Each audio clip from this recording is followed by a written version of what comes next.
Hi.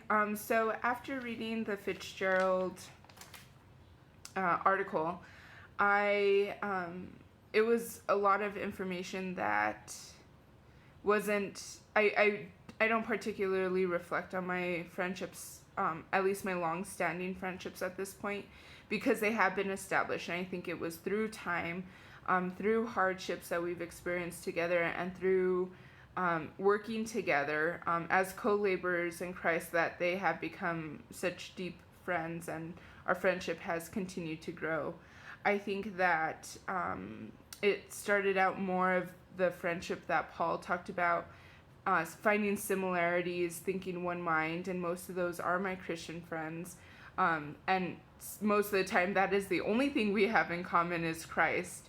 And thank God that Christ is unlimited, because that branches us out into new ways of learning about each other and being open to the newness of each other and the differences. And it helps us to realize that differences can be beautiful. You can still be different and still be in one mind, in one accord. And I think that's what a lot of my friendships are like. I think that though they started out in a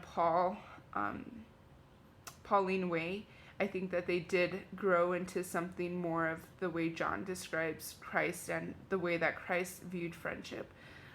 Though I don't typically confide in people that I haven't already established as friends, that sense of deep love and sacrificial love has grown from, these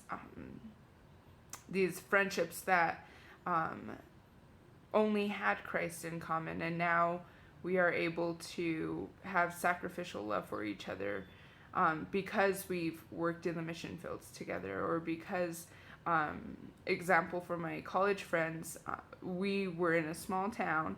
Our families were not around us, and we didn't have a family. We became each other's family because that was the only people around, and that experience has kept us close-knit, and we care for each other. We fly across the country for each other, and that is sacrificial love, because sometimes plane tickets aren't cheap.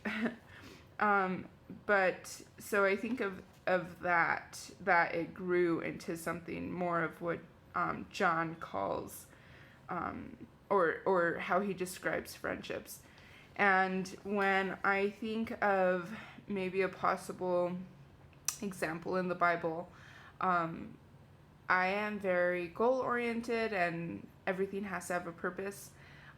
So I think I mean, the Bible doesn't say explicitly that they were friends, but I think they were, is Joseph and Pharaoh.